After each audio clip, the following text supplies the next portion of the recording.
Εκεί μέσα είναι. Δίπλα. Λοιπόν, είσαστε έτοιμοι? Ναι. Πάμε να ξεκινήσουμε για να μην. Αυτή το κούρεξε.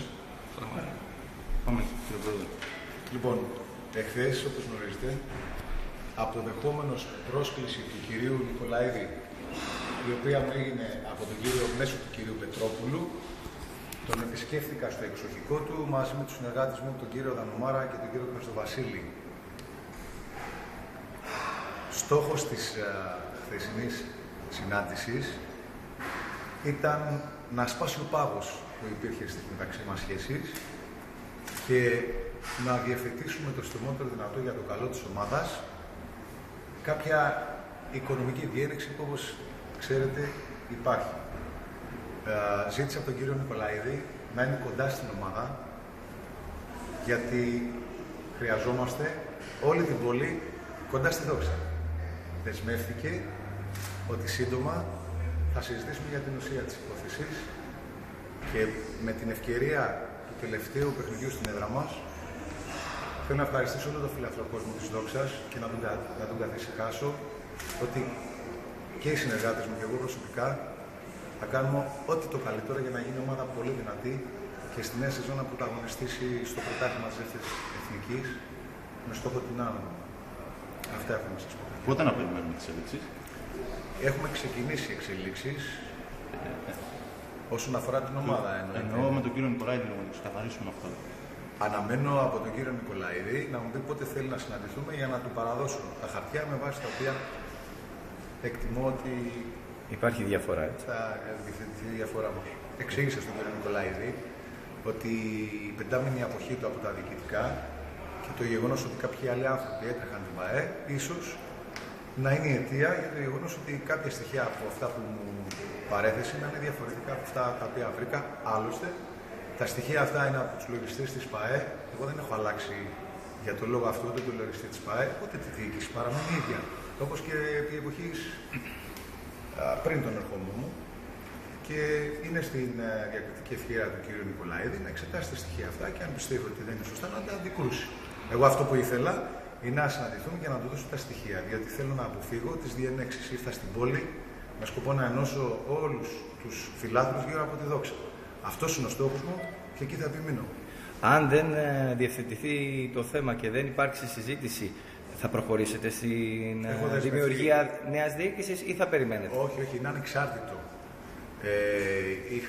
Είχα δεσμευτεί ότι μετά τη λήξη του πρωταθλήματος θα προχωρήσω άμεσα στη δημιουργία διοίκησης. Σας ανακοινώνω ότι πριν το τέλος του Ιουνίου θα υπάρχει διοίκηση στη Δόξα. Αυτό είναι ανεξάρτητο από το θέμα του κ. Νικολαίδη. Σαφέστατα θα ήθελα να λύσω τις οποιοσδήποτε διαφορές με φιλικό τρόπο, να αποφύγω δικαστήρια και διενέξεις και νομίζω αυτή είναι και η πρόθεση του κ. Νικολαίδη. Ωραία. Επειδή ο κόσμος πέρασε μια δύσκολη χρονιά και το αντιλαμβάνεστε, μια ψυχοφθόνα διαδικασία που για τη Δόξα πολλοί δεν το περίμεναν όταν ξεκινούσε η χρονιά αυτό το ταξίδι. Ποια είναι τα σχέδια του χρόνου? Όταν λέμε τα σχέδια, τι γίνεται με τον προπονητή καταρχήν?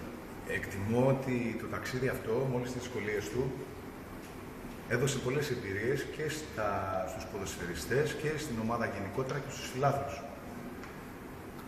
Και είναι ανάγκη η ομάδα να σχεδιαστεί από την αρχή. Εκτιμώ ότι υπάρχουν πολλές ελλείψεις, χρειάζονται καινούργιοι παίκτες και το θέμα το βλέπουμε συνολικά.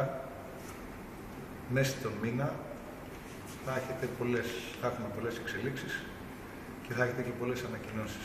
Θα έρθουν πολλά νέα παιδιά στην ομάδα, αλλά πρέπει πρώτα να τελειώσει το πρωτάθλημα και μετά να ξεκινήσουμε τη μεταγραφική διαδικασία. Δουλεύετε ήδη πάνω στην ενίσχυση? Βεβαίως. Μετά από αυτό το τετράμινο, πεντάμινο που είστε στη διοίκηση της Δόξας, γίνατε σοφότερος? Κάθε μέρα που περνάει οτιδήποτε μας κάνει σοφότερος. Είναι ένα πολύ ενδιαφέρον τετράμινο. Μην ξεχνάτε ότι δεν είχα τη δυνατότητα εκ των ενόντων να κάνω κάποια πράγματα όπως μεταγραφές. Είχε κλείσει η περίοδος. Από εδώ και πέρα έχουμε μια ολόκληρη σεζόν μπροστά μας. Εκτιμώ ότι με αυτόν τον υπέροχο κόσμο που διαθέτει δράμα υπάρχουν όλες τις προϋποθέσεις για να γίνει μια πολύ δυνατή ομάδα που να παίζει καλό ποδόσφαιρο. Αυτός είναι ο στόχος. Με το προπονητικό κέντρο? Το προπονητικό κέντρο προχωράει. Σας αναγγέλω ότι πρώτα ο Θεός την εβδομάδα 16-21 που θα κάνουμε δοκιμές Αναμένω από τον Δήμαρχο των Σταυρών, τον οποίο και μόλις πριν από λίγο, όπως είδατε, συνείδησα στο γήπεδο, καθίσαμε μαζί, να μου ορίσει ποια ημερομηνία θα παρουσιαστώ αυτοπροσώπους ενώπιον του Δημοτικού Συμβουλίου. Είναι η πρώτη φορά που γίνεται αυτό. Θέλουμε να δώσουμε μια ιδιαίτερη έμφαση στο έργο του προπονητικού και θέλουμε όχι μόνο να έχουμε τη συγκατάθεση που είναι άπλετη των ανθρώπων του νομού, αλλά θέλουμε να δώσουμε και μια, αν θέλετε, τυπική,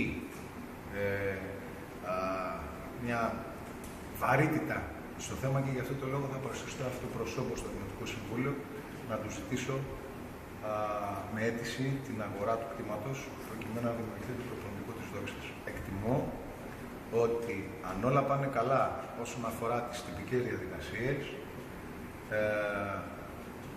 η Δόξα τον Οκτώβριο θα μπορεί να κάνει προπόνηση σε δικό της γήπεδο. Όσο για το προπονητικό, πρέπει να σας εξηγήσω εντάχει ορισμένα πράγματα για να μην παρεξηγηθούν οι δηλώσεις μου. Το προπονητικό θα εξελιχθεί σε 3 στάδια. Στο πρώτο στάδιο θα φτιάξουμε το γήπεδο το δημοτικό, το οποίο μας παραχωρείται, δεν μπορεί να αγοραστεί, των Συνταγρών, και εκεί θα προπονηθεί η ομάδα από την καινούργια σεζόν. Σε δεύτερη φάση ολοκληρώνεται το προπονητικό και σε τρίτη φάση, αν θέλει ο Θεός, αυτό θα ολοκληρωθεί με μια άλλη μεγαλύτερη επένδυση που είναι ξενοδοχείο Ξενώνας για αθλητές, συγγενείς, ομάδες κλπ. Είναι μια μεγάλη επένδυση και ένα μεγάλο όραμα, το οποίο θα ξεκινήσει να πάρει σάρκα και οστά άμεσα. Λίγο υπομονή και πιστεύω ότι μέσα στον Ιούλιο θα δείτε και μπουλντόζες μέσα στο χωράφι. Γηπεδικά να περιμένουμε τίποτα στο γήπεδο. Μια παράκληση τώρα που τελειώνει η σεζόν και πιστεύω ότι είναι κοινό αίτημα, κύριε Σάνη. Τα δημοσιογραφικά επειδή μέχρι τώρα πιστεύω να έχετε εκτιμήσει την ευθύτατη και την ειλικρινία μου. Θα είμαι πάλι πικρός, αλλά ειλικρινής. Φέτος δεν θα γίνει τίποτα στο γήπεδο. Το γήπεδο αυτό θέλει λύση πακέτο. Οποιαδήποτε χρήματα θα δαπανηθούν σε ένα παροχημένο και κακό γήπεδο είναι αυτό που λέμε good money after bad money. Δηλαδή, κακά χρήματα σε μια κακή επένδυση. Εκτιμώ ότι η λύση του γηπέδου πρέπει να είναι συνολική. Είναι ντροπή όνειδος και για το ελληνικό ποδόσφαιρο και για την δράμα του γεγονός ότι από 40 ομάδες πρώτης και δεύτερης εθνικής είμαστε το μόνο γήπεδο που δεν διαθέτει προβολής. Και για τον λόγο αυτό δεν μπορούμε να κάνουμε νυχτερινά φιλικά παιχνίδια. Εκτιμώ λοιπόν ότι η λύση του γηπέδου πρέπει να είναι συνολική και πιστεύω ότι με τη συνδρομή και την αρρωγή των ανθρώπων που είναι οι επιφανείς του νομού θα βρεθεί λύση στο πρόβλημα του γηπέδου. Κύριε Σάμι, το ελληνικό ποδόσφαιρο και αρκετές ομάδες